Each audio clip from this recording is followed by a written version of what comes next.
Just 2 hours ago, Allied air forces began an attack on military targets in Iraq and Kuwait. These attacks continue as I speak. Ground forces are not engaged. This conflict started August 2nd when the dictator of Iraq invaded a small and helpless neighbor. Just a short time ago, you heard the president announce that coalition forces of Operation Desert Storm have begun a large-scale ground operation against Iraqi forces inside Kuwait. This phase of the combined air, land, and sea campaign has been carefully planned to force Iraq out of Kuwait with a minimum number of casualties to Allied forces. Indeed, analysis and computer modeling indicate that chemical agents released by aerial bombing did not reach U.S. troops in Saudi Arabia. However, we have identified potential fallout concerns in southern Iraq, particularly at the rear area chemical weapons storage bunker and pit area at the location known as Al-Qamishiyah. Our operations are designed to best protect the lives of all the coalition forces by targeting Saddam's vast military arsenal. Initial reports from General Schwarzkopf are that our operations are proceeding according to plan. You use protective overgarments, boots, masks. I don't think you have seen a single battle scene from the Desert Storm War where our troops were not in mock gear.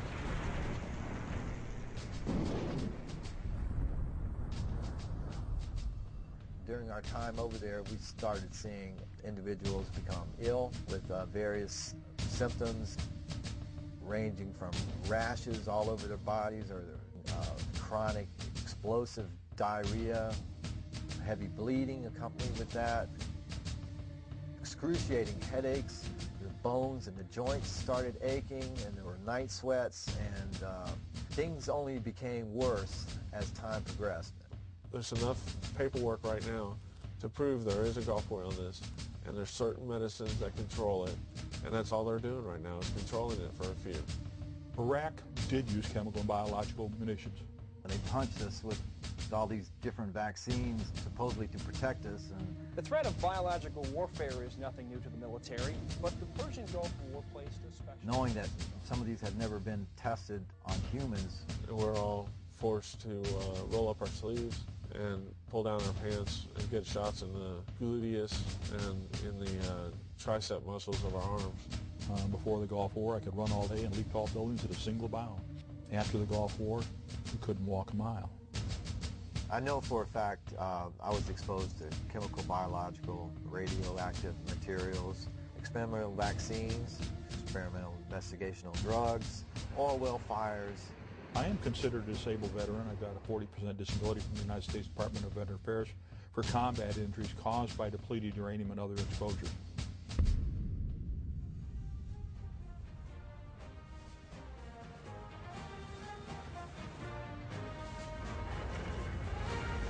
It is more than a trial by fire.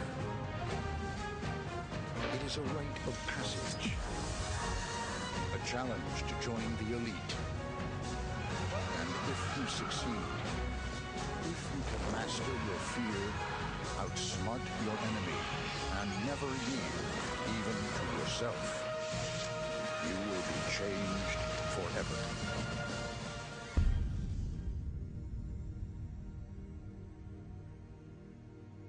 Yes, you may very well be changed forever, as thousands of our military have learned.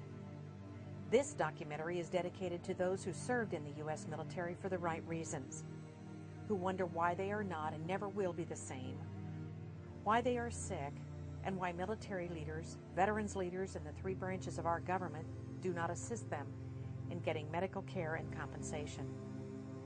The majority of our veterans only want to know what is wrong with them, why they became ill, and how they can be made well again.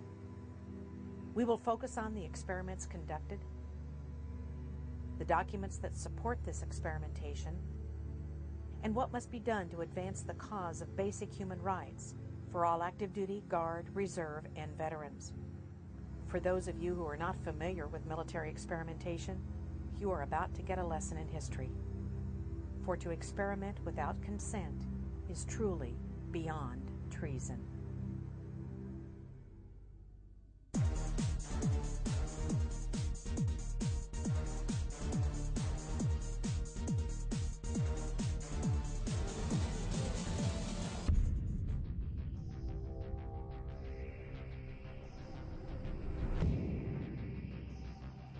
away.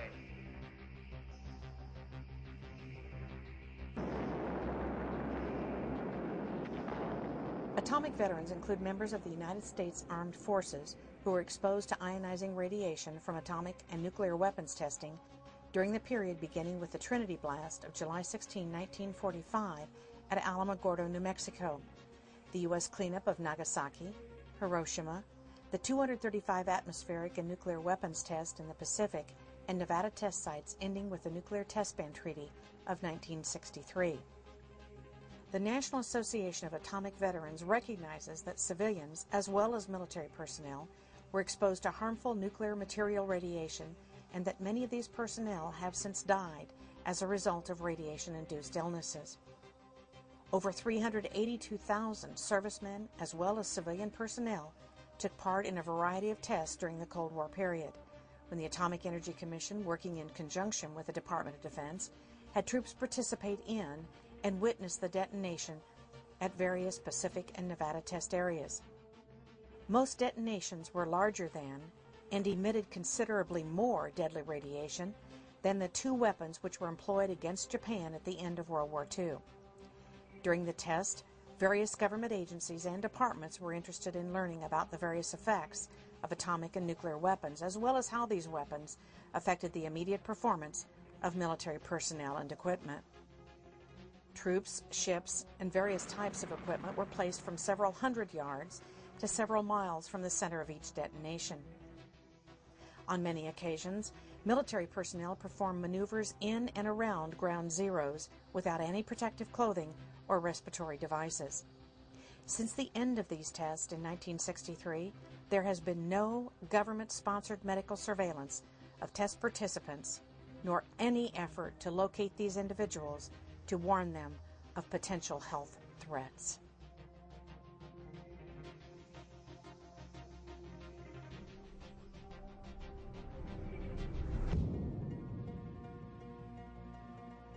Project MKUltra was the code name for the CIA mind control research program lasting from the 1950s to the 1970s. In 1964, the project was renamed MK Search. MKUltra was started on the order of CIA Director Allen Dulles in April of 1953, largely in response to alleged Soviet, Chinese, and North Korean mind control techniques on U.S. prisoners of war in Korea. Because most of the MKUltra records were deliberately destroyed in 1972 by order of then-Director Richard Helms, it is impossible to have a complete understanding of the more than 160 individually funded research projects sponsored by MKUltra and the related CIA programs. Experiments included radiation, LSD. Experiments included dosing CIA employees, military personnel, other government agents, prostitutes, mental patients, and members of the general public with LSD to study their reactions, usually without the subject's knowledge. In the summer of 1975, congressional hearings and the Rockefeller Commission report revealed to the public for the first time that the CIA and the DoD had conducted experiments on both consenting and unwitting human subjects as part of an extensive program to influence and control human behavior through the use of psychoactive drugs such as LSD, mescaline, and other chemical, biological, and psychological means. The report states that no official records were kept regarding the deaths or illnesses of experimentees.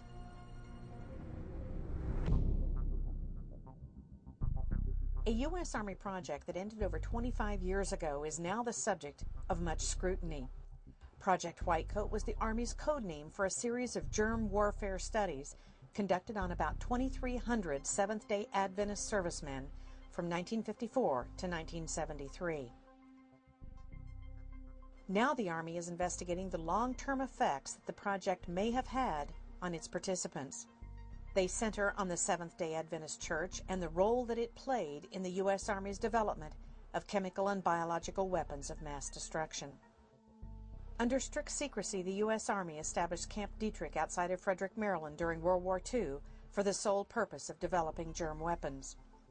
The program was controlled by the Army's Chemical Warfare Service, a branch that had worked with gas weapons that were used by the U.S. in World War I. the Army began to study both the offensive and defensive aspects of biowarfare. In 1952, the Army Medical Corps stationed a medical unit in Fort Detrick, and in 1954, this unit began using Seventh-day Adventist soldiers in its research, presumably in the defensive aspects of germ warfare. Fort Detrick was home to what became known as Project Whitecoat, the code name for the group of Seventh-day Adventist soldiers who were used as human guinea pigs in biowarfare research.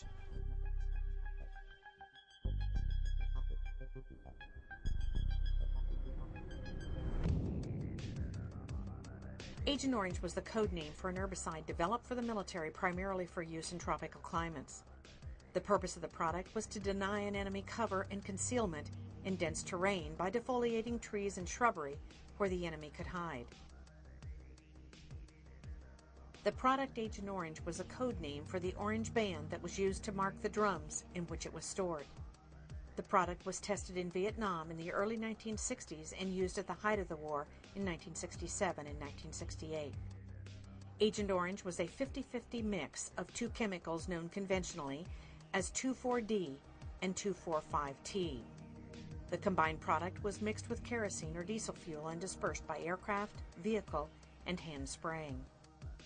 An estimated 19 million gallons of Agent Orange was used in South Vietnam during the war, potentially affecting 2.5 million Vietnam veterans. On May 5, 1990, Admiral E.R. Zumwalt, Jr., in a classified report submitted the following: Report to the Secretary of the Department of Veterans Affairs on the association between adverse health effects and exposure to Agent Orange. In that report, he concluded that it was at least as likely as not that the exposure to Agent Orange caused numerous life-threatening, debilitating, and deforming diseases.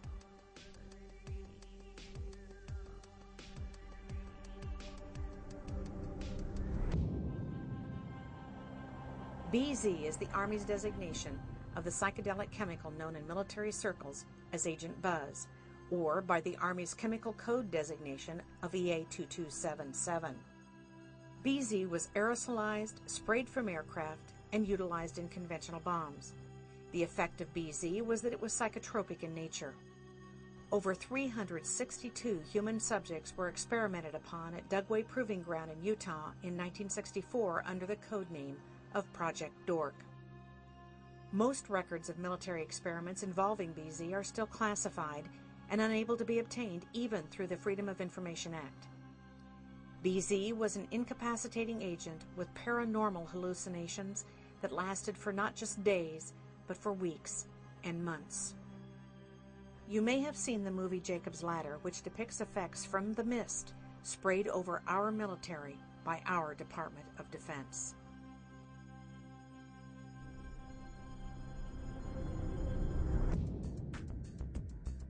To this date, the Department of Defense continues to deny and stonewall the existence of a Gulf War illness. The Gulf War illness is a cumulative effect of exposure to depleted uranium, chemicals, biologicals, vaccines, petrochemical agents, and parasite diseases such as leishmaniasis.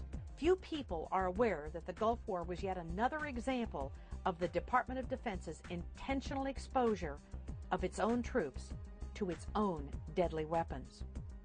From 1984 through 1989, the U.S. government, with full knowledge of the CDC and the Department of Commerce, sold and transferred to Iraq $4 billion worth of deadly chemical agents, deadly biological agents such as anthrax, Clostridium botulinum, and West Nile fever virus. As a result of the first Gulf War, hundreds of thousands of our military are now sick, and many have died.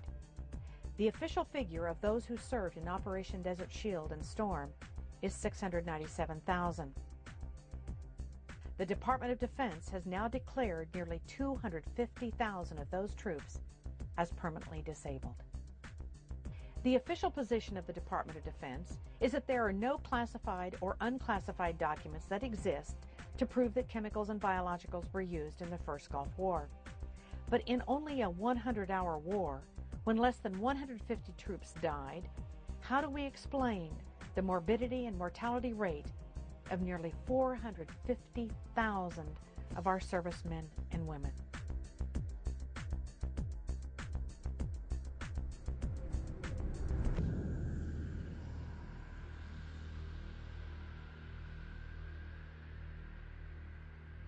At the time that the Gulf War started, I was the nuclear medical sciences officer, intelligence and covering everything, special operations officer, mobilization officer, training officer for 330th Medical Brigade.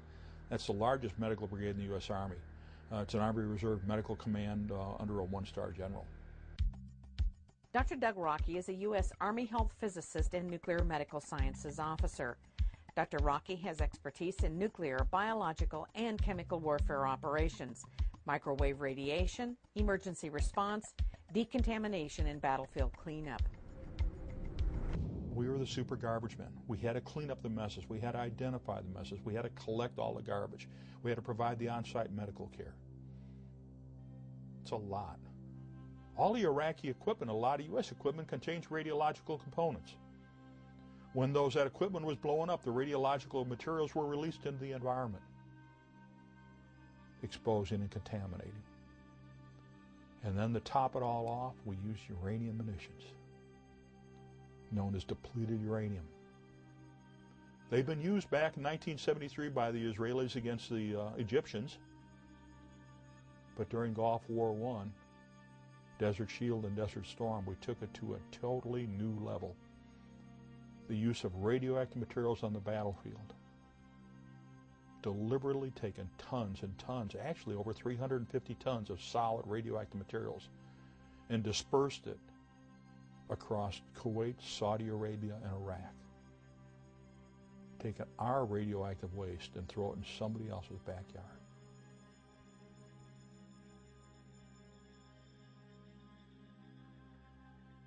I am considered a disabled veteran. I've got a 40% disability from the United States Department of Veterans Affairs for combat injuries caused by depleted uranium and other exposures. Lieutenant Colonel John Marks is an A-10 pilot attached to the 303rd Fighter Squadron stationed at Whiteman Air Force Base, Missouri. The reason it used depleted uranium is it's a very dense, heavy metal, and it's able to penetrate the most armor of any type of material used. It is a very minor amount of radioactivity, but it's not anything that, as long as it's in its bullet form, it can be stored, and it's not any type of hazardous material. Once it hits a vehicle and vaporizes, then it becomes more of a hazardous material that you have to have special handling of that type of thing. But in its normal bullet form, it's not hazardous because of the depleted uranium. It is highly effective against armor. We got direct memorandums from the Department of the Army and other Department of Defense officials specifically telling us that not only were uranium munitions a health threat, they were a serious health threat, the contamination. We got direct warnings, famed Los Alamos memorandum, that to make sure and write a report so that uranium munitions can always be used because there's direct concern about the health and environmental effects. We had the warnings. We also had the responsibility to put together all the decontamination guidelines and also what's called the Combat Lifesaver Program.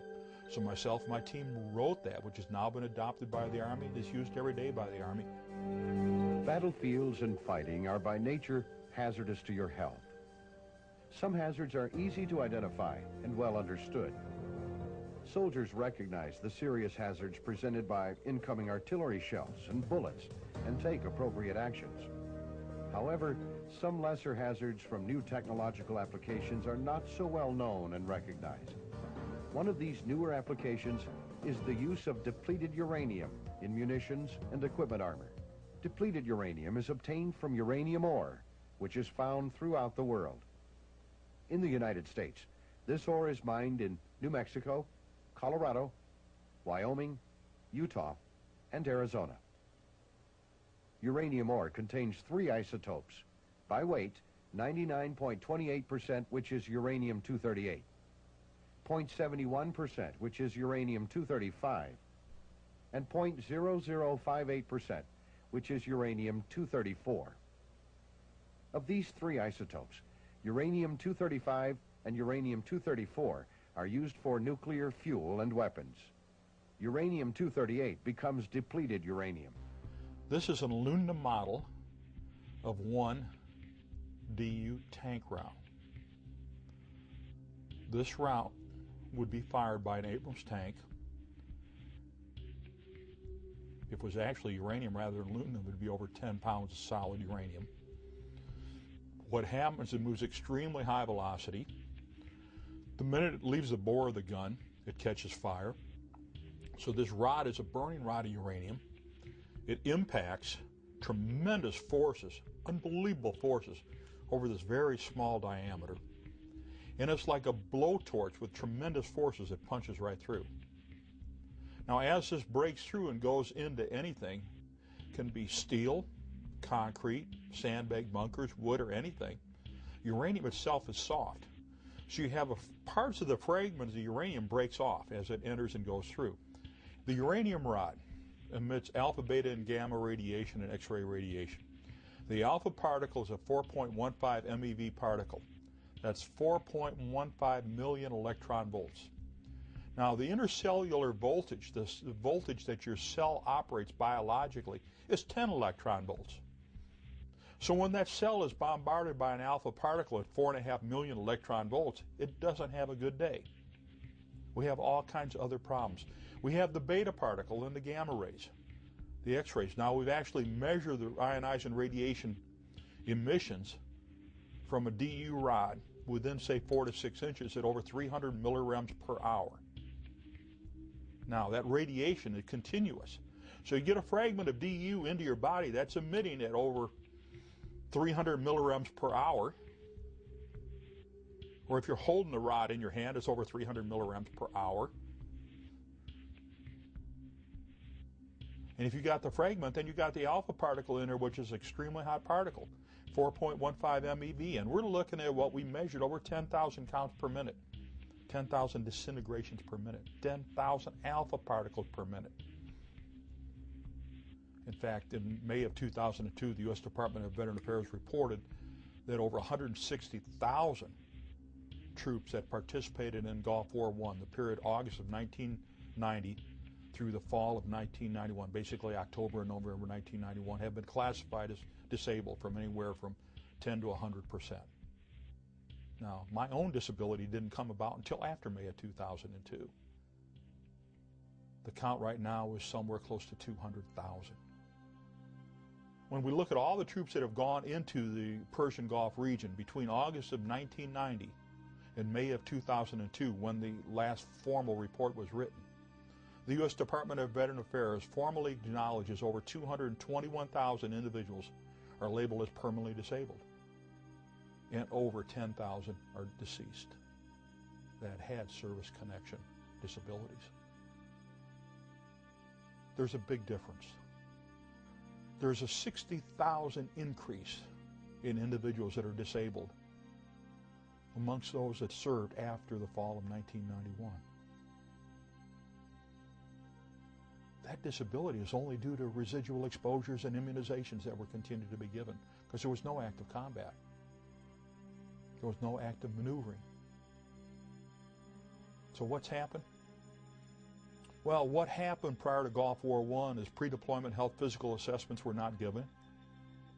And at the completion of Gulf War I, post-deployment health physical assessments were not given, even though we specifically requested it. In my own case, when I came back to get released after completing special projects, I said I was exposed to these. We need to do these tests. And they refused to do them. I've been a staff scientist at 2 nuclear weapons laboratories, 5 years at the Lawrence Berkeley Lab, where the Manhattan Project started, and 2 years at the Lawrence Livermore Lab. Lorraine Murray is an independent scientist who specializes in radiation issues. Her degrees include BS in geology, master's degree in Near Eastern Studies, and has pursued doctoral studies in geosciences at the University of California, Davis. For the past 5 years, my research is focused on the damaging effects of low-level radiation. The history of depleted uranium goes back to a 1943 declassified memo known as the Groves Memorandum. In this memo, depleted uranium is recommended for development as a poison gas warfare weapon. According to the United Nations Human Rights Commission, which has declared depleted uranium illegal, approximately 17 countries have purchased depleted uranium weaponry from the United States government. In December of 1992, the director of the United States Army Environmental Policy Institute was ordered to figure out ways to reduce the toxicity of uranium munitions by Assistant Secretary of the Army Walker. In 1995, the director of AEPI told the Secretary of the Army, "We can't reduce the toxicity. It's not possible." The United States Army Common Task Training states very specifically, uranium contamination will make food and water unusable. And yet we use it in combat all over the place. That's why the United Nations Subcommission on Human Rights had ruled that uranium munitions were an illegal weapon, because they're indiscriminate. They can't be cleaned up, and they last for eternity. The amount of depleted uranium used in the first Gulf War in 1991 is approximately 340 tons, and this was admitted by the U.S. government. In Yugoslavia, Lord Robertson, who was the head of NATO in 1998, admitted in the public media that the United States had used depleted uranium warheads in every missile used in that invasion. It's estimated that at least 1,000 tons of depleted uranium was used in Afghanistan in 2001, and approximately 2,400 tons were used in Iraq in 2003. The United Nations Subcommission on Human Rights, because of the fact that uranium contamination makes food and water unusable, has a permanent effect and can't be cleaned up, and affects not only combatants but non-combatants. It's been ruled an illegal weapon. It was years ago. That's common sense. We all know that the United States falsely accused Iraq of possessing weapons of mass destruction in 2003. In fact, the United States invaded Iraq and used weapons of mass destruction against the Iraqis. Depleted uranium has a half-life of 4.5 billion years. If we had a pound of depleted uranium now, in 4.5 billion years, there would only be half a pound left. This means that the Middle East and Central Asia and Yugoslavia are contaminated forever.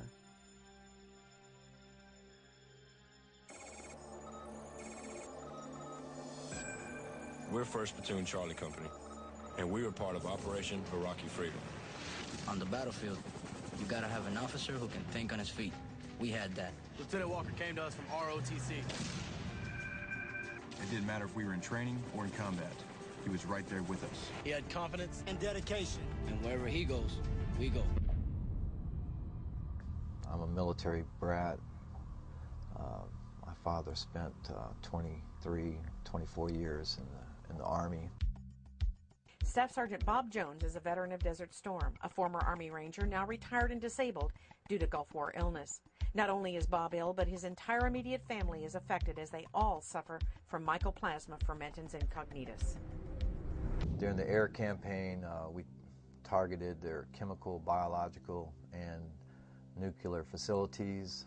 And so we were exposed to chemicals, biologicals, nuclear radiation in the form of depleted uranium, and also direct enriched uranium, or EU, from those nuclear facilities that were bombed and targeted. And many of the coalition, especially guys on the front line, such as my unit and others like us, were in the area of exposure from the fallouts of the coalition bombings. And although this information became widely known as early as 1994, through testimony and release of GAO reports that showed that the meteorological data supported the fact that the downwind plume or fallout from the bombings drifted over a large number of the troops that were forward positioned. The U.S. military personnel during Gulf War I, just like during the Balkans and in Gulf War II now, were not adequately protected from all of the exposures they had. We know from first-hand experience that the M40 series mask, as confirmed by the United States General Accounting Office, is defective. We know that it leaks when you move your head. We know that none of those, either the M17 series or the M40 series, provides protection against toxic industrial chemicals. No. Were they adequately protected? Absolutely not. Was my team adequately protected? Absolutely not. We wore the respirators, and we got sick. Now, what happened? What we confirmed and what we saw during Gulf War I and when I did the research as director of the Depleted Uranium Project, that DU round comes down and it breaks up. We have the spalling, then we have the fire. And we create uranium oxides of different types. Some in the ball game the size of cigarette ash and marbles on down to 0.1 micron. This has always been known. When I talked to senior Manhattan Project scientists that were expert particle physicists, they said, hey, we knew uranium when it breaks up like this was going to be down in the 0.1, 0.2 micron range. No doubt about it. The gas mask, the respiratory protection issued to the troops, there's no way it can protect against inhalation. Well, that's what happened to myself and my team. We wore the respiratory protection during Gulf War I, inhaled it, and got sick. We wore the respiratory protection when we were doing the Depleted Uranium Project research in Nevada test site. U.S. Department of Energy approved respirators. And we could smell and taste the uranium through the filters.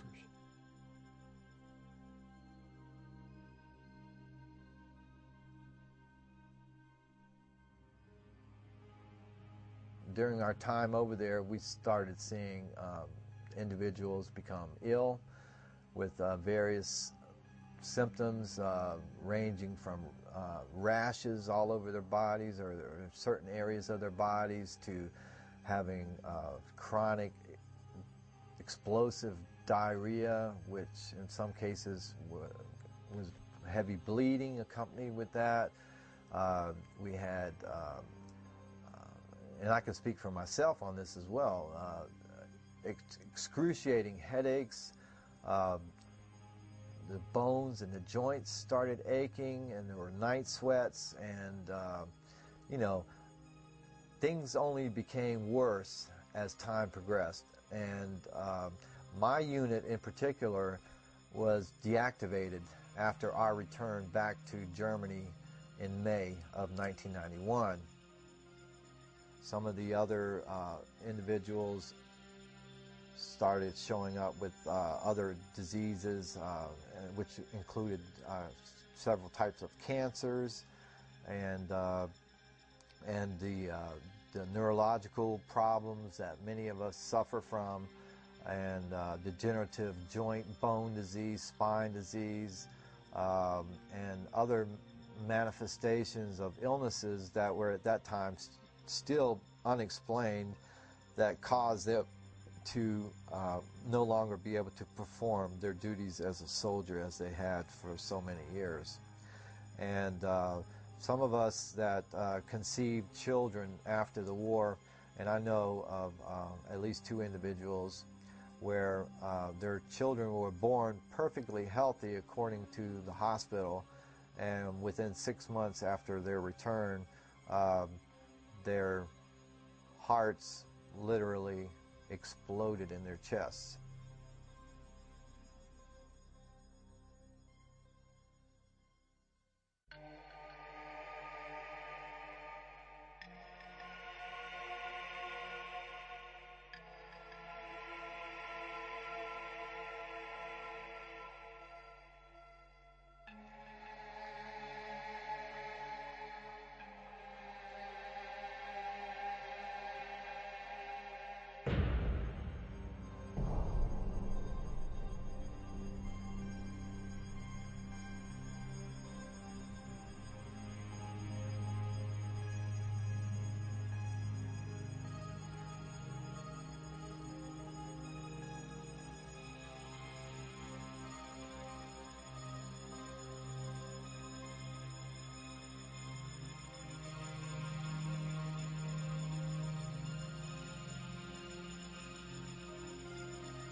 In the civilian population in southern Iraq, the Iraqi doctors are reporting very large increases in cancer, leukemia, diabetes, immune system disorders, and of course birth defects in the newborns.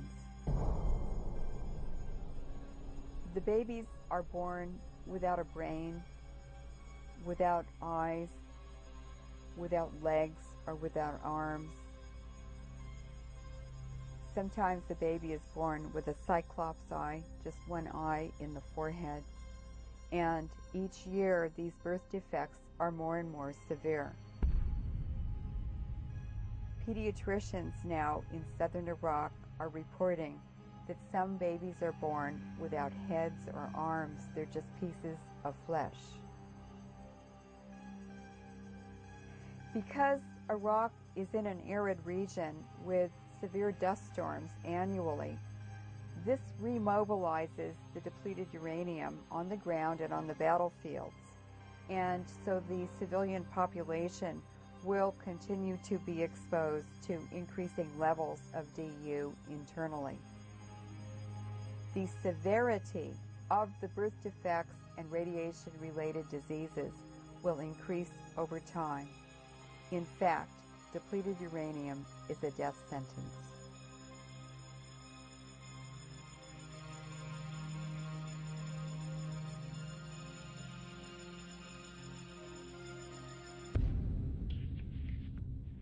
Individuals are depleted uranium casualties, whether they're civilians or combatants. Doesn't matter where they were, whether they were exposed during manufacturing processes, testing processes, or combat use. One of the things that we're starting to see, we saw the respiratory problems right off the bat. That was predicted by the Groves Memorandum, totally confirmed by my own physicians and totally documented by VA medical records. Then we saw the rashes.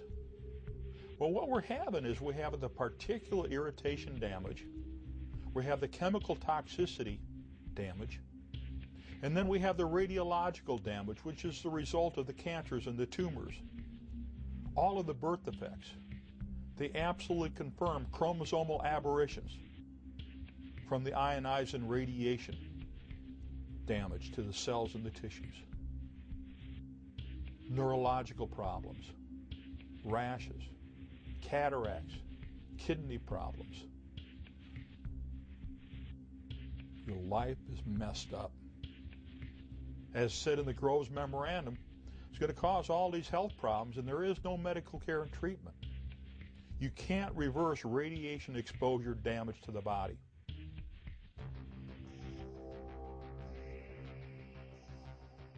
This represents a depleted uranium particle. The styrofoam ball in the center is millions of atoms of uranium, and the toothpicks are the tracks of the alpha particles that are released from the uranium nucleus.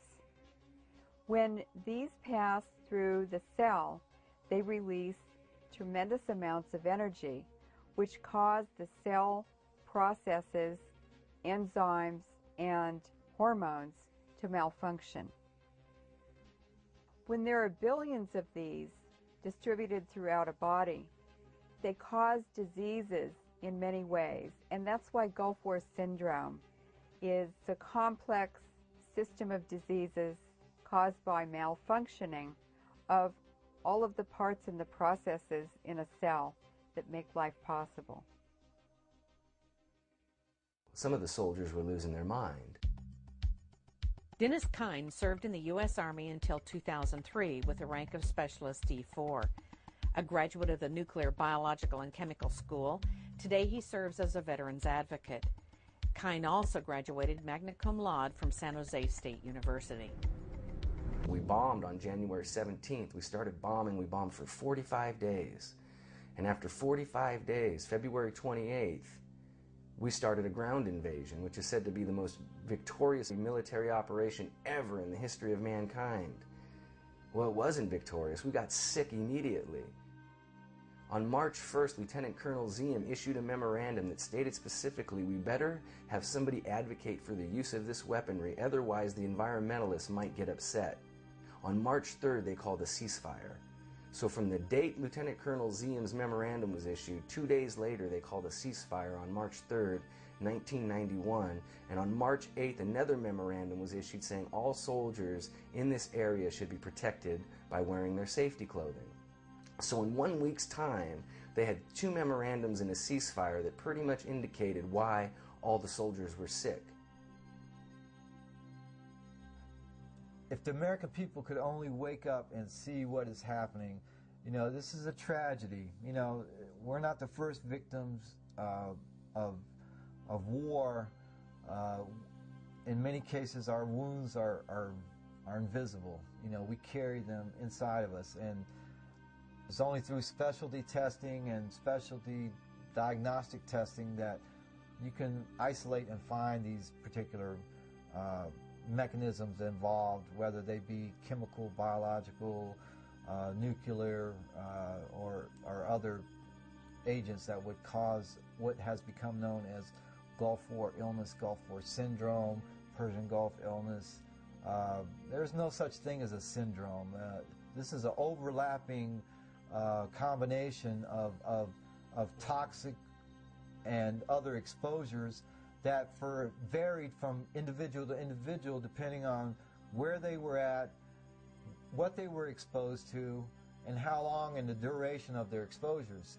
In a cubic meter of air, there are 1 billion particles, a tenth of a micron, in diameter.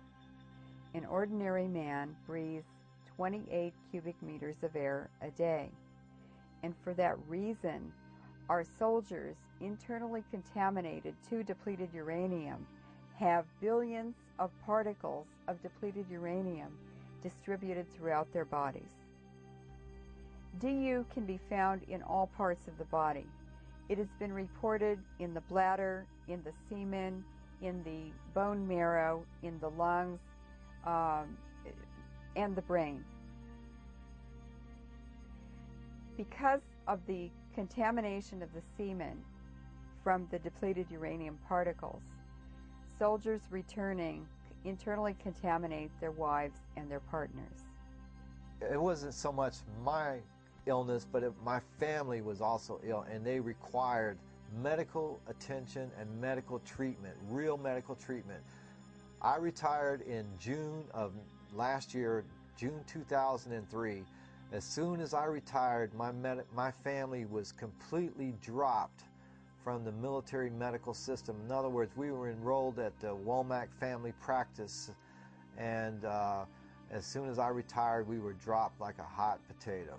And although I begged and pleaded, they would not let my family re-enroll back into the Womack Family Practice. So in essence, my wife was completely cut off from all the medications and all the treatment that she had received for the past 7 years that dealt extensively, because she was also a victim of these exposures that I brought home from the Gulf War, from my equipment and from my personal exposure, as I alluded to earlier, from bodily contact, and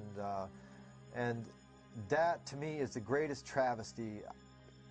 I just can't imagine how a nation, not only will they take care of their veterans that have returned from war, but you have innocent family members and loved ones that never put their hand up and swore allegiance to fight and defend the Constitution of the United States, and they get kicked to the curb and nobody cares. When you get these health effects, you have to prove to the United States Department of Veteran Affairs that you were exposed. And then you have to prove that the health effects that you're seeing were caused by the exposures you have. But it's very difficult to do when the medical records have been destroyed, the personnel files have been missing or destroyed. And when you got senior Department of Defense officials continue to state, well, none of these guys are sick. None of these guys are dead. Why don't you ask Sue Reardon someday about Terry? Why don't you ask Sue Sitten someday about John? Or Frank Zuley? for Mr. Kiefer. Ask his granddaughter why she'll never enjoy her grandfather. And look at the Iraqi women and children and men.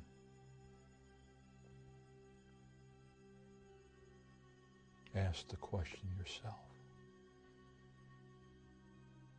Is winning a battle but contaminate air, water, soil, and food worth the life of your son and daughter? Is it worth the life of the child? Not just those that are alive, but those that are going to be exposed because the contamination remains there for eternity. It's real simple. I was tasked to clean up the uranium munitions by name, by order, during Gulf War I. I was assigned as the depleted uranium project director. I did the research. I prepared the programs. I wrote the regulations for management. I wrote the procedures for management.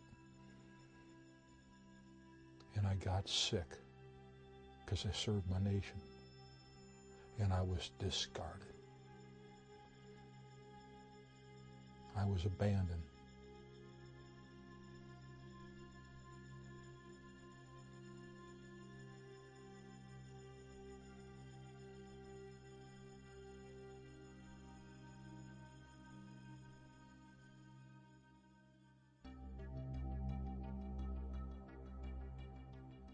Depleted uranium weapons are designed not only to kill the enemy, devastate the civilian population for generations to come, but DU weapons also destroy the environment and damage the economy.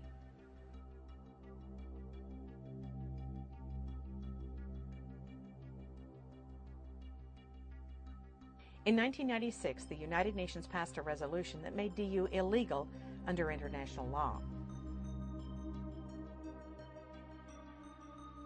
In order to protect themselves and continue the illegal usage of depleted uranium, the United States government has co-opted the International Criminal Court, thus protecting certain individuals from war crimes charges. Unbeknownst to most U.S. citizens and unreported in the U.S. media was the International Criminal Tribunal for Afghanistan held at Tokyo, Japan, December 15th of 2002. Those meetings lasted for over a year. The initial complaint presented for the tribunal charges George Bush with 31 counts of war crimes, violations of the Geneva Conventions and other crimes against peace in the war on Afghanistan. In addition to the original 31 war crime charges against George Bush, the judges and tribunal recommended 2 additional charges. Number 1, Bush knowingly used depleted uranium on the battlefield against his own troops, and number 2, that it was, in fact, a crime against the environment.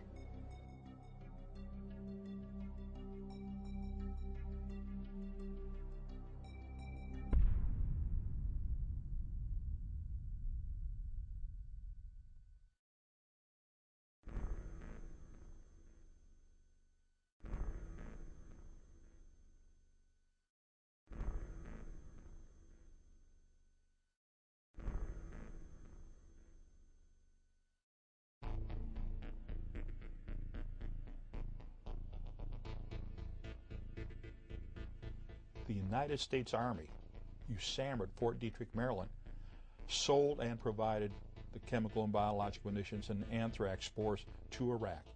That's totally confirmed in the Regal Commission report written by James Toot and the subject of a made-for-TV movie called Thanks to a Grateful Nation that starred Ted Danson and Mark Helgenberger.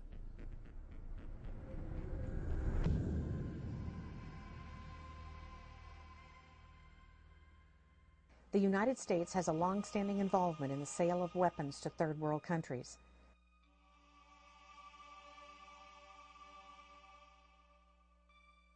Donald Rumsfeld, a private citizen, met with Saddam Hussein as a political envoy of the Reagan administration on December 20th of 1983. It is a little-known fact that he was also president and CEO of the G.D. Cyril Pharmaceutical Company. According to Howard Teicher, author of Twin Pillars to Desert Storm, he and Rumsfeld traveled to Baghdad on December 17th in order to lay the groundwork for the presumption of full diplomatic relations between the United States and Iraq. Prior to that time, Iraq was on the known list of terrorist countries. Iraq invaded Iran in September of 1980. It is important to note that the ban on the sale of weapons was in force until 1982, when it was lifted with the strong objections from Congress. The U.S. began the transfer of helicopters to Iraq in December of 1982. In 1983, Banco Nazionale del Lavoro of Italy and its branch in Atlanta began to funnel $5 billion in unreported loans to Iraq with the blessing and official approval of the U.S. government. The Reagan administration began secretly allowing Jordan, Saudi Arabia, Kuwait, and Egypt to transfer United States weapons, including howitzers, Huey helicopters, and bombs to Iraq. These shipments violated the Arms Export Control Act.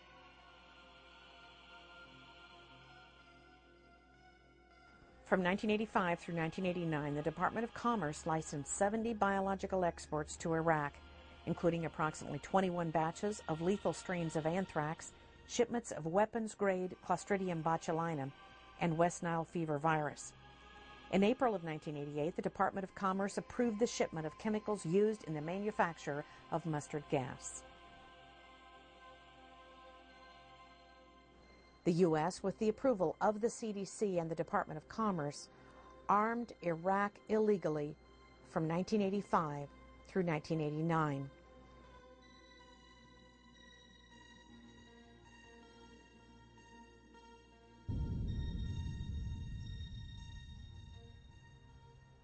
We knew from the fact that Iraq had got chemical and biological weapons from the United States and used them on Iraqi Kurds and on the Iranians, that they didn't have in their possession, they would probably use them. We knew that all the toxic industrial chemicals that we use in the military, when we move a military, go into combat, were going to affect everybody. We knew that all of the other weapon systems we had have a horrible health and environmental effect on the battlefield. That's history.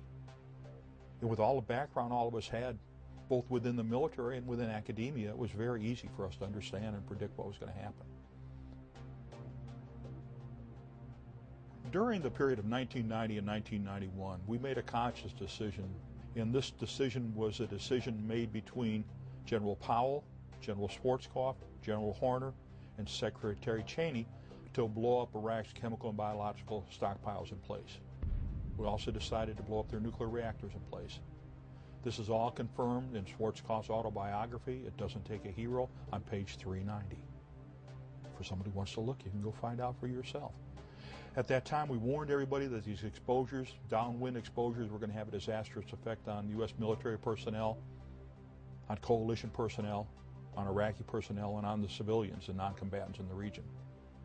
That warning was ignored.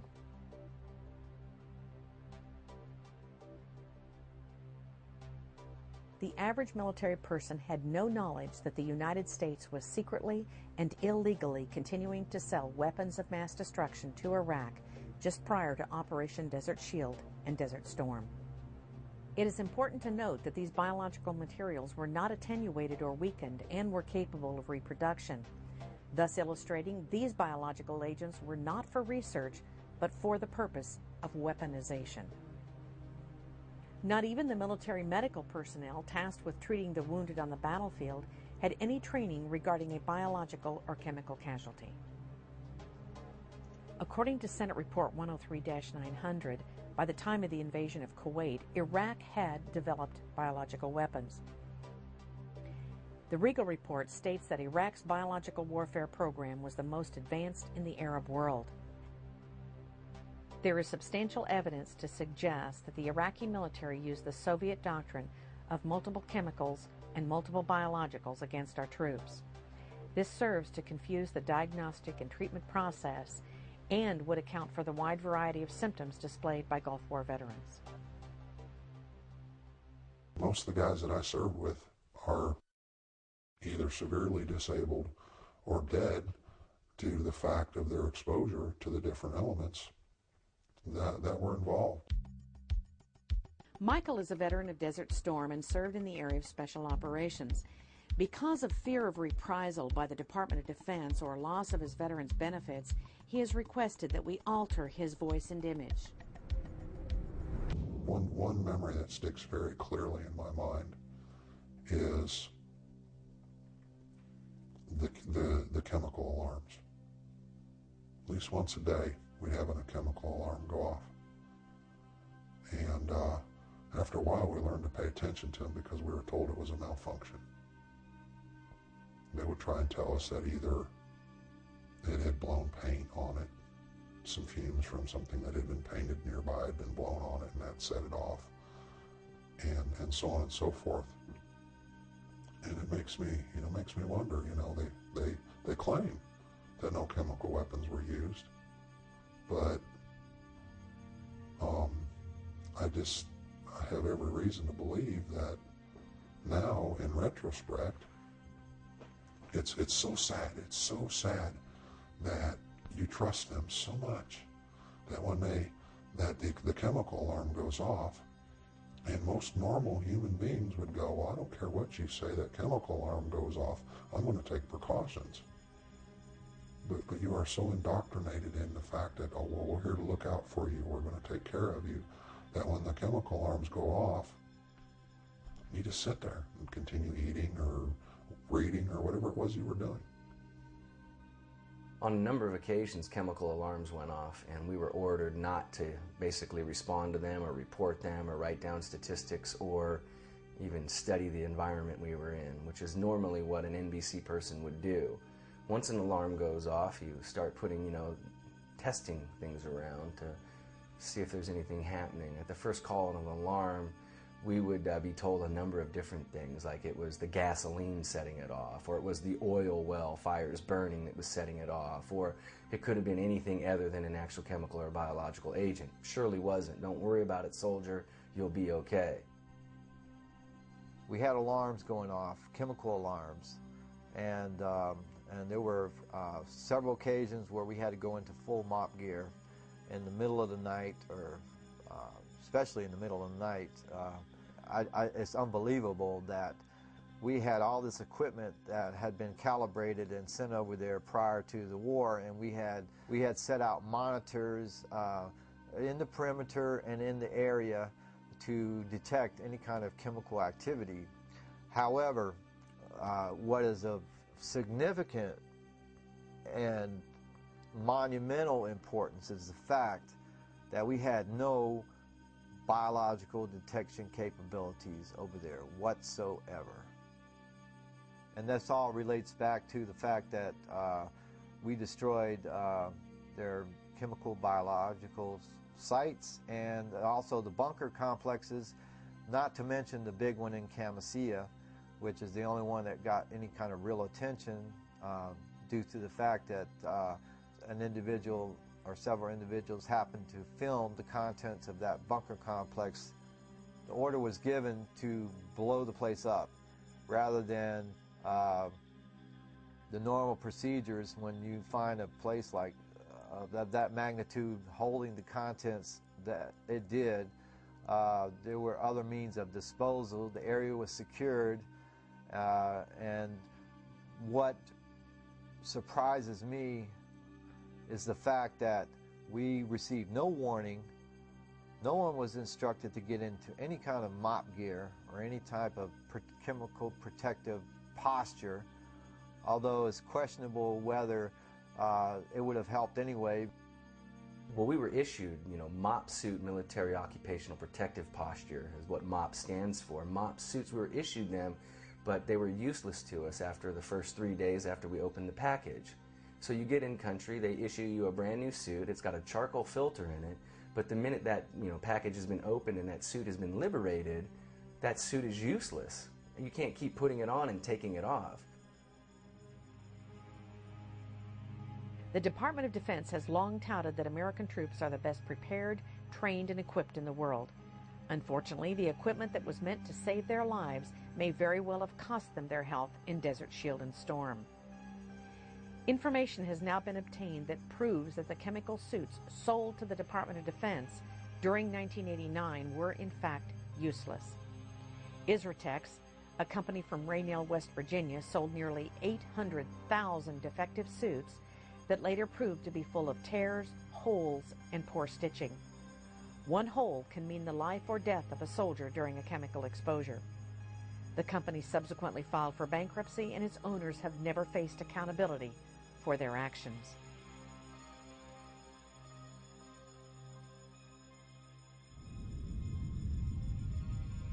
The Camisea bunker complex is estimated to be 100 bunkers and 60 warehouses, each the size of a super Walmart. The destruction of Camisea was not even discussed until June of 1996, when it was addressed by Senator Specter at the Senate Armed Forces hearing. General Schwarzkopf said the following. As I stated, the first time I ever heard of Camisea was in 1996 when it was first announced by the Department of Defense, and nobody was more surprised than I was. A little later in his testimony, General Schwarzkopf apparently contradicted himself when he said the following.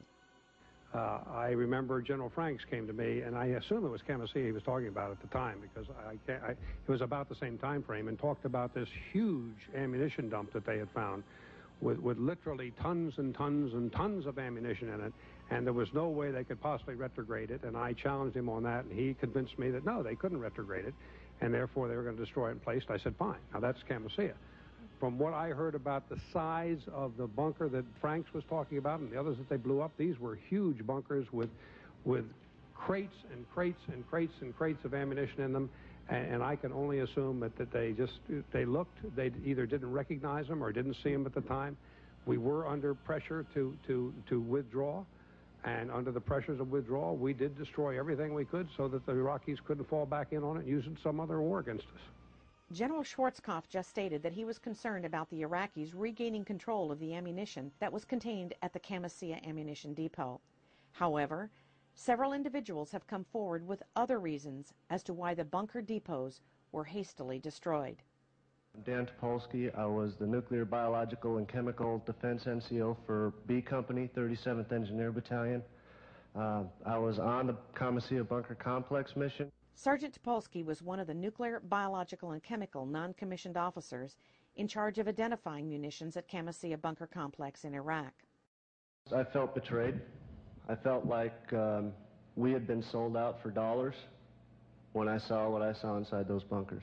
Even though I had 40-some years in military service, if you were to bring in a bunch of ammunition and pile it up in front of me, and one of them was a 122-millimeter rocket with chemicals in it, I would not be able to tell you that that had chemicals in it, particularly if it was an Iraqi rocket with Arabic writing on it or something of the sort. We identify ours when we had them in a very specific way by color coding. I don't have the slightest idea what the Arabs did.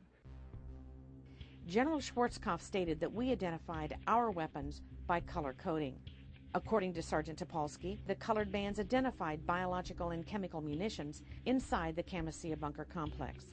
According to Sergeant Topolsky, the yellow or purple bands indicate chemical munitions. The green bands represent biological munitions. General Schwarzkopf also said he could not identify munitions, especially if they had Iraqi markings on them. You will also note these munitions were plainly marked in English and indicated these munitions were supplied by countries like Jordan, England, Russia, as well as the United States of America.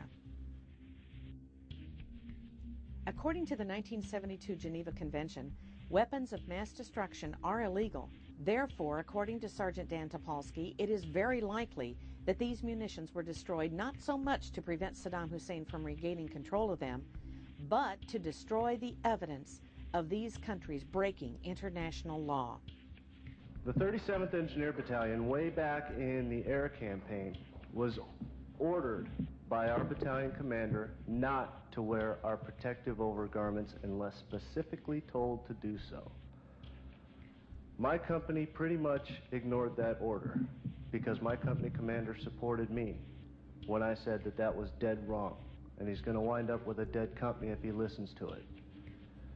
Now, a lot of the other companies in the battalion didn't do that. On April 17, 1997, General Colin Powell testified before the same Senate panel, and as was the case of General Schwarzkopf, he was not required to take the oath to tell the truth. In regard to the chemical mop suit, General Powell said the following. We use protective overgarments, boots, masks. I don't think you have seen a single battle scene from the Desert Storm War where our troops were not in MOP gear. Well, the Department of Defense officials continue to lie about what we know and what happened during Gulf War I. But it's real simple. The chemical agent alarms went off. There was no other reason for them to go off. The individuals got sick. There's no other reason for them to get sick. And medical tests, my own medical tests, confirm, absolutely confirm, the sarin and cyclosarin exposures, for which I had been notified directly by the Deputy Secretary of Defense by name in a personal letter that, hey, Doug, you got exposed to sarin and cyclosarin because you were downwind from Comasea. But Comasea was only one of over 100 sites that we deliberately blew up after the completion of the ground war from March through the fall of 1991.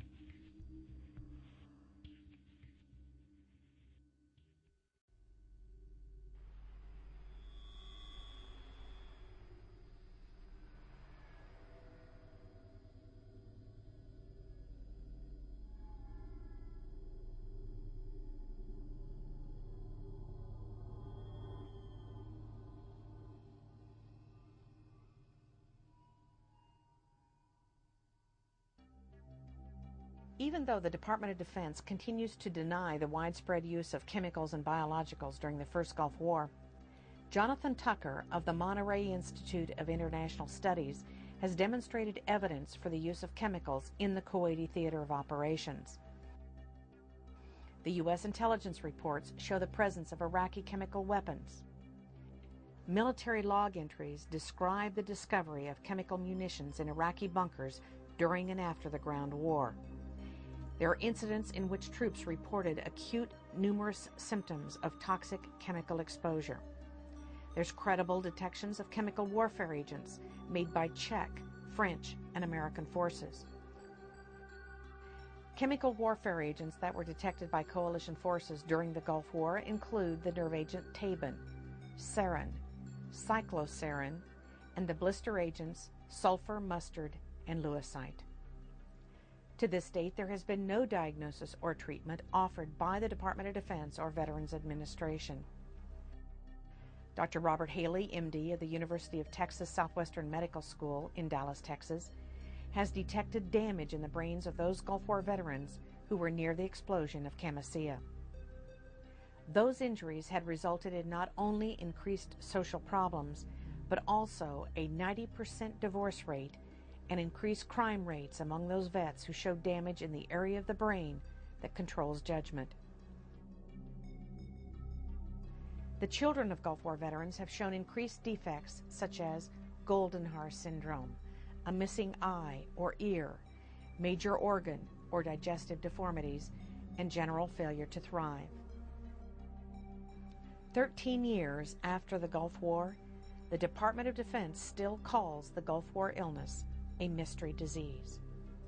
Either the Pentagon employs the most incompetent researchers and physicians in the world, or the cover-up is by design that these troops are being denied meaningful medical care. We can only conclude that the Department of Defense is waiting for an army to die.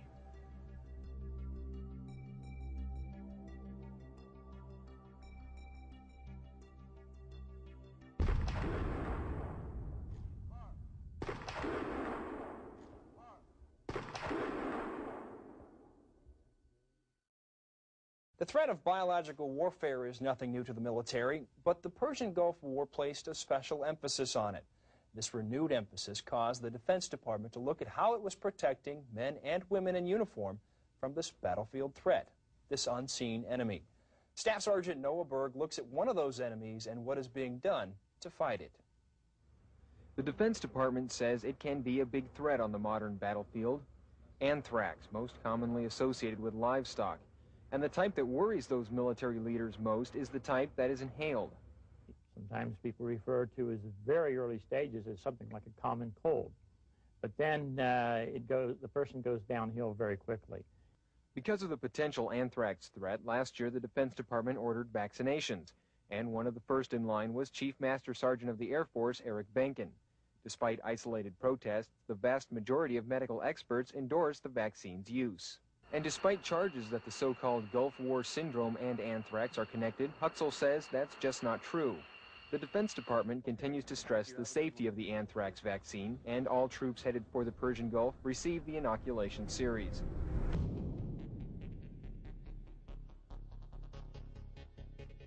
We had all the problems from immunizations. Our team was tasked with to put together the anthrax vaccine program in theater. But we were also ordered, do not record lots, batches, doses, who got them, what their reactions were, when they got them, or how many they got. Direct orders. There's enough paperwork right now to prove there is a Gulf War illness, and there's certain medicines that control it, and that's all they're doing right now is controlling it for a few. Staff Sergeant Mark Zeller was a member of Special Operations in the 18th Airborne Corps.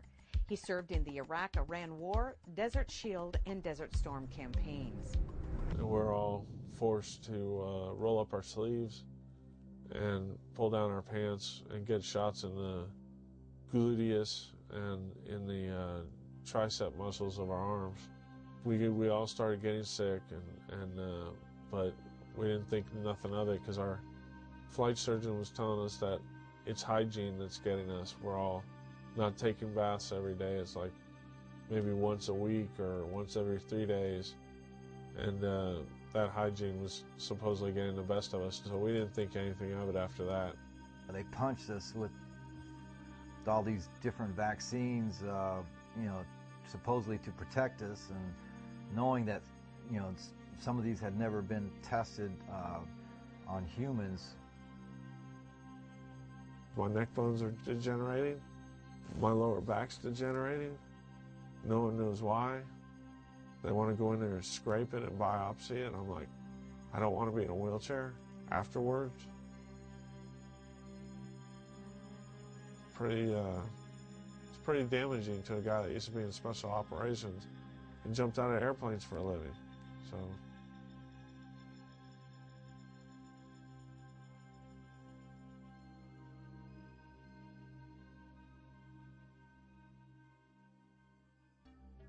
The use of vaccines in the military with recruits and servicemen and women is well documented. What is not well known is the relationship between the Department of Defense and pharmaceutical companies who have a vested interest in the widespread use of vaccines, what is contained in the vaccines, and just how many of those vaccines that were given that were in fact experimental. The experimentation of individual military members by the bureaucracy of the military medical establishment crosses all party lines. Military experimental use of vaccines have been conducted during the past 50 years. The senior Bush administration ordered the use of experimental vaccines anthrax and botulinum during the buildup of the first Gulf War. The Clinton administration ordered the experimental use of the tick-borne encephalitis vaccine in Bosnia. Perhaps one of the most devastating executive orders regarding vaccines came under the Clinton administration. Executive Order 13139 essentially orders the use of experimental vaccines and/or drugs at any time without the service member's consent to be given to anyone in the military as long as the President or the Secretary of Defense approves. During the first Gulf War, it was not unusual for a service member ordered to Iraq in 1991 to receive 10 to 17 vaccines in one setting.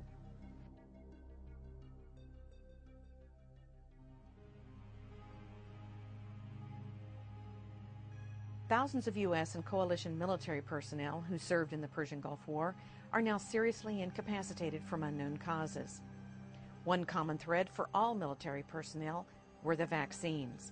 Many of those who did not deploy became ill also.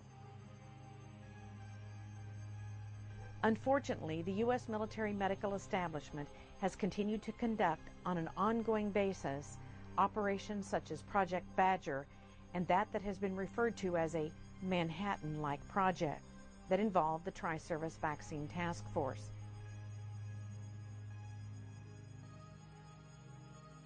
Credit for the best vaccine research should go to Gary Matsumoto in his acclaimed book entitled Vaccine A. Matsumoto concludes that the government covertly experimented on troops using squalene which is an oil-based booster used to make vaccines stronger.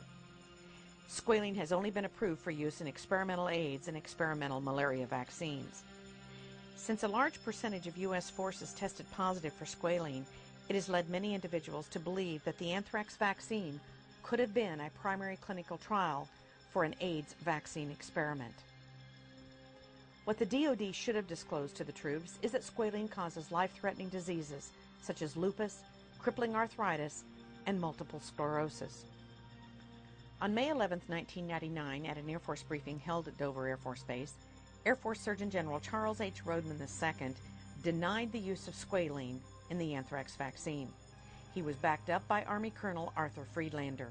However, 6 weeks later, the FDA identified the presence of squalene in 2 separate vaccine lots.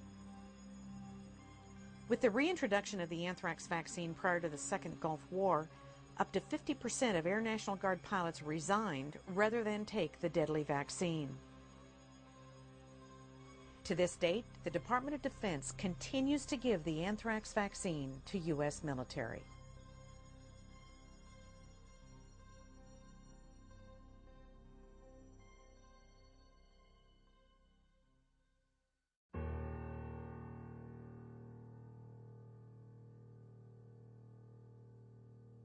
The minute you walk into a recruiter's office, the first thing they say is, "Young man, if you do this, you'll be taken care of forever." And in modern day, the 21st century soldier, it includes women. So men and women are promised health care should they become sick from the battlefield. And the fact of the matter is that since Operation Desert Storm concluded, 10 to 11,000 soldiers are dead. 250,000 of us get a check from the Veterans Administration for undiagnosed illnesses, and double that amount have actually gone to the Veterans Administration and entered into study groups known as ionizing radiation study groups and Gulf War depleted uranium study groups. And that's just being used as a guinea pig. So we were abused by the Department of Defense. We got sent to a contaminated battlefield.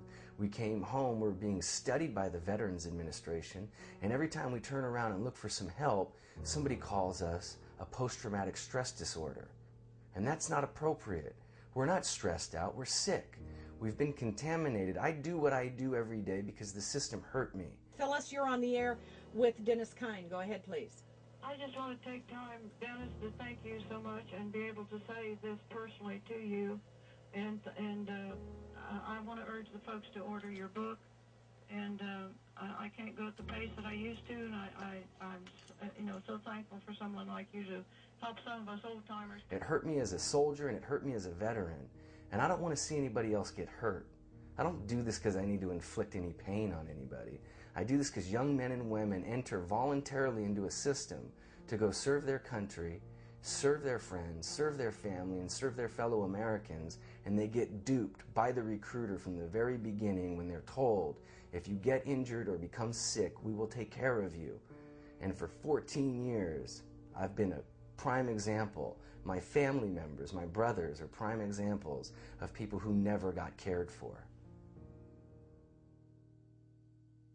There's legislation in Congress right now to implement another draft. Every parent needs to decide if they're willing to send their child to be part of a military medical establishment experimentation process, because that's exactly what is going to take place. For the past 50 years, we've been experimenting upon hundreds of thousands of our military. It's incomprehensible the damage that has taken place in the lives of these servicemen and women. And it's not just the servicemen and women, it's their families, their spouses, their children that have been severely affected. It must stop. How will we ever get anyone to join the military knowing that they're going to be exposed to whatever the Department of Defense desires to do with them? Once people are aware of the massive amount of experimentation that takes place in our military, we won't have one. We won't have a group of people that will serve. And for obvious reasons. Because of the Ferris Doctrine, which has blocked any kind of compensation, assistance, or really any accountability from the Department of Defense or the military, our troops are living in some kind of slippery slope. They have no rights. With Executive Order 13139, they can be experimented upon without their consent, anytime, any place. When will it stop? How will it stop? And what must we do?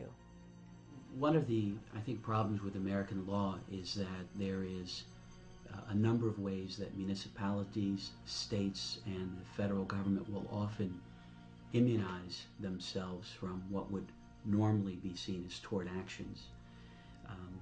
In the United States, we have something called the Ferris Doctrine, which essentially articulates a rule of sovereign immunity that says the federal government is not liable for anything that happens to you while you are in military service. The doctrine originates from the year 1950, and the court at that time heard the case of a military serviceman who was killed in a barracks fire, and ultimately decided that it was good public policy not to allow these lawsuits. This really is the ultimate in hypocrisy. You see the heroic search and rescue missions where the government is very publicly going in and rescuing prisoners of war in combat, and the message there, or the propaganda, if you will, is that we care about you, the soldier. The reality is very different. The reality is that they are shielding themselves behind an outdated legislation and using the soldiers essentially as pawns in a chess game. The Ferris case was literally about a serviceman who was injured in a barracks fire in New York State. That's a very different kind of case than the subsequent cases that have been brought to the Supreme Court. A case like depleted uranium or Agent Orange or something like the Tuskegee experiment, this is about the government knowingly allowing you to be injured. Some would argue intentionally allowing it to happen, certainly behaving through gross negligence to allow you to suffer injury to yourself. And the courts have consistently, for the last 5 decades, upheld this as a legal doctrine that is alive and well in this country. Now, recently, in the late 1980s, ironically, one of the most conservative justices, Justice Scalia, has indicated in a decision where he was joined by 3 other justices that the Ferris Doctrine was wrongly decided. And so there's some hope that the court is starting to see that a doctrine that began over the principle of negligence ought not be applied when you get into really criminal knowledge. BeyondTreason.com will be a focal point, an area where people can go to find out what can be done, what needs to be done, and how to help. We must all join together to say, enough is enough. You see, if they experiment upon the military, the citizens are next. We can no longer play the role of esprit de corps in the military, of patriotism, of blind patriotism. We must accept the fact that it is our fault, that we have allowed this to take place in this country. We call ourselves Americans, and this is freedom, and yet our sons and daughters are dying. Those that are responsible for these acts should spend the rest of their natural lives in prison for what they have done. There is no question, from the presidents on down for the past 50 years, those that have been in charge of these experiments, there is no question that this is truly beyond treason.